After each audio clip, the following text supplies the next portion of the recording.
आज हमने डिस्कस करना है कि जो 7E का फॉर्म है वो हमने अपनी टैक्स रिटर्न 2025 के अंदर उसको फिल करना है या नहीं करना। वो तमाम चीज़ें हम इस वीडियो के अंदर डिस्कस करेंगे कि उसमें कौन कौन सी प्रॉपर्टी एग्जैम्प्ट है और कितनी प्रॉपर्टी पे कितना कितना टैक्स है। इस वीडियो को अंत तक देखिएगा ताकि आपको पता चल जाए कि आपने जो 7E का फॉर्म है उसमें आपने किस तरीके से अपनी प्रॉपर्टी को डिक्लेयर करना है। आप देख रहे हैं आसान टैक्स। मैं हूँ मोहम्मद नेम अशरफ। चलते हैं अपने टॉपिक के ऊपर। आज हम डिस्कस करेंगे कि जो 7E का जो फॉर्म है जिसको कैपिटल एसेट का नाम दिया गया है, जो 2022 के फाइनेंस एक्ट बजट के अंदर अनाउंस किया गया था कि आप अपनी जो प्रॉपर्टी है जो आपकी वेल्थ स्टेटमेंट के अंदर आती हैं आप उसको भी 7E फॉर्म के अंदर डिक्लेयर करेंगे। अब उस 7E फॉर्म के डिक्लेयर करने का हमें फ़ायदा क्या है कि कल को जब आप प्रॉपर्टी अपनी सेल करेंगे तो आपको 7E फॉर्म में डिक्लेयर शुदा प्रॉपर्टी को ही सेल करवा सकते हैं। ठीक है, क्योंकि अब जिसको भी प्रॉपर्टी सेल करेंगे वो आपसे कहेगा जी मुझे 7E का फॉर्म भी चाहिए। आप 7E का फॉर्म आपको तब मिलेगा जब तक आप अपनी प्रॉपर्टी उसमें डिक्लेयर नहीं करेंगे, तब तक आपको वो फॉर्म नहीं मिल सकता।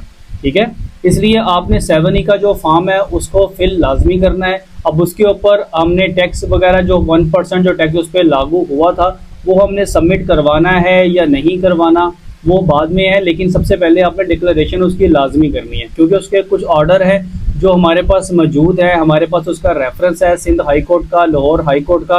वो आपसे नंबर भी मैं अभी शेयर करूंगा कि ऑर्डर नंबर कौन कौन से हैं और जिसके मुताबिक हमने उसकी डिक्लेरेशन करनी है। अभी हम सिर्फ ये डिस्कस सबसे पहले ये करते हैं कि उसमें जो प्रॉपर्टी जो एग्जैम्प्ड है वो कौन कौन सी है। उससे पहले आपको बता दूं कि 7E फॉर्म बेसिकली है क्या। 7E फॉर्म एक ऐसा टैक्स है जो कि 1% आपने अपनी प्रॉपर्टी का जमा करवाना होता है हर साल, जो प्रॉपर्टी आपके पास मौजूद है। ठीक है, अब एक से ज़्यादा जो प्रॉपर्टीज़ हैं जिसकी जो वैल्यू है वो एक उन्होंने स्पेसिफिक अमाउंट बताई हुई है, उससे ज़्यादा अमाउंट है तो आपको उसके ऊपर 1% टैक्स हर साल पे करना है, चाहे उससे आप फ़ायदा ले रहे हैं या नहीं ले रहे, लेकिन आपने 1% उसका जो टैक्स है वो सबमिट करवाना है। क्योंकि इसके ऊपर भी लोगों ने कुछ अपनी सजेशन वगैरह भी दी थी, अपनी उन्होंने वो रेकमेंड भी दी थी कि हम जब प्रॉपर्टी को सेल करते हुए टैक्स देते हैं, जब परचेज करते हुए टैक्स देते हैं तो 1% जो टैक्स 7E का वो हम क्यों दें। ठीक है, तो उसके लिए फिर लोगों ने हाई कोर्ट में रुजू किया, सिंध हाई कोर्ट में भी रुजू किया, वहाँ से ऑर्डर पास हो गया जी ये बिल्कुल गलत है, ये नहीं होना चाहिए। लेकिन डिक्लेरेशन तो चलेगी क्योंकि अब जो सुप्रीम कोर्ट में इसका जो केस अभी तक पेंडिंग है, जब तक वहाँ से ऑर्डर नहीं आ जाता तब तक हम इसको फाइनलाइज उसको यानी हम उसको ख़त्म नहीं कर सकते। ठीक है, इसलिए हमें ये तमाम चीज़ें इसके अंदर देखनी है। अब सबसे पहले हम ये देखते हैं कि हमने जो प्रॉपर्टी है उसके अंदर प्रॉपर्टी एग्जैम्प्ट कौन कौन सी है। नंबर 1 हमारे पास है कि ऐसी प्रॉपर्टी जिसकी वैल्यू सबसे ज़्यादा है, जिसकी वैल्यू सबसे ज़्यादा है उसको आप कैपिटल एसेट का नाम देकर वो एग्जैम्प्ट हो जाएगी, उसके ऊपर 7E का जो फॉर्म है वो अप्लाई नहीं किया जाएगा। नंबर टू है कि ऐसी प्रॉपर्टी जो आपने रेंट आउट की हुई है और उसको आप उसका जो रेंट है आप अपने इनकम टैक्स रिटर्न के अंदर शो भी करवा रहे हैं।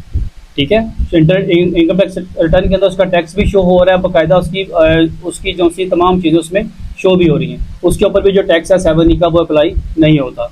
नंबर 3 है कि बिजनेस प्रॉपर्टी, यानी जो बिजनेस के पॉइंट ऑफ व्यू में प्रॉपर्टी आपकी वो इस्तेमाल हो रही है और वो प्रॉपर्टी भी का जो आपको गेन आ रहा है, जो भी प्रॉफिट आ रहा है वो भी आपका सारा का सारा उसके अंदर डिक्लेयर है आपकी इनकम टैक्स रिटर्न के अंदर। उसके अंदर भी 7E का जो है वो टैक्स है वो अप्लाई नहीं होगा।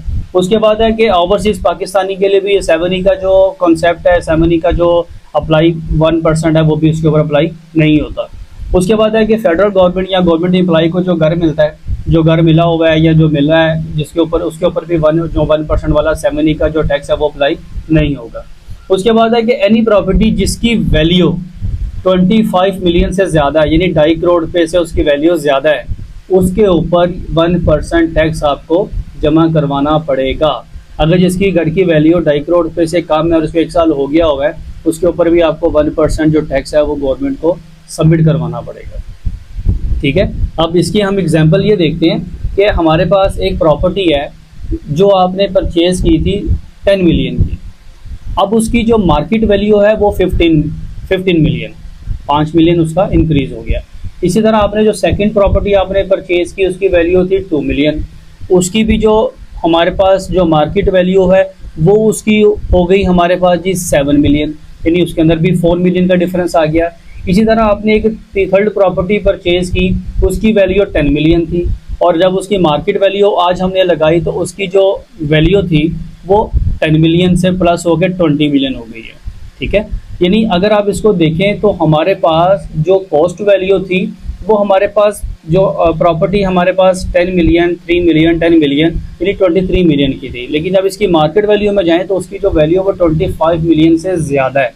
उसके ऊपर आपको 1% जो टैक्स है वो सबमिट करवाना पड़ेगा, क्योंकि गवर्नमेंट ने बोला है, FBR ने बोला है कि आपने करंट जो रेट है उसके ऊपर मुझे अप्लाई करवाना है। मुझे ऐसे कोई सरोकार नहीं कि आपने प्रॉपर्टी ली कितने की थी, लेने के ऊपर टैक्स नहीं है। जो उसकी जो मार्केट वैल्यू है, उसके मार्केट की वैल्यू अगर 25 मिलियन से ज़्यादा है तो उसके ऊपर आपने 1% जो टैक्स है वो सबमिट करवाना है। और दूसरा हमने इसके ऊपर ये चीज़ डिस्कस करनी थी कि हमारे पास ऑर्डर लाहौर हाई कोर्ट का, सबसे पहले सिंध हाई कोर्ट का जो ऑर्डर है उसका मैं आपको ये नीचे स्क्रीन पे दिखा भी रहा हूँ, नीचे उसका नंबर भी आ रहा है 2024 यानी 2024 SLD 3370.2024 PTCL 770। ठीक है, उसके बाद नीचे फिर 2024 130 टैक्स 102। ये सिंध हाई कोर्ट का रेफरेंस है इसके अंदर, यानी उन्होंने ऑर्डर दिया हुआ है कि ये टैक्स एप्लीकेबल नहीं होना चाहिए, क्योंकि जब आप लोग सेल के ऊपर भी टैक्स दे रहे हैं, परचेज में भी टैक्स दे रहे हो तो 7E का टैक्स आपका नहीं बनता। इसी तरह दूसरा मैंने अभी आपको नीचे स्क्रीन में दिखाया है लाहौर हाई कोर्ट का जो रेफरेंस नंबर है ऑर्डर का, वो भी 2024 है SLD 28952024 129 टैक्स 329।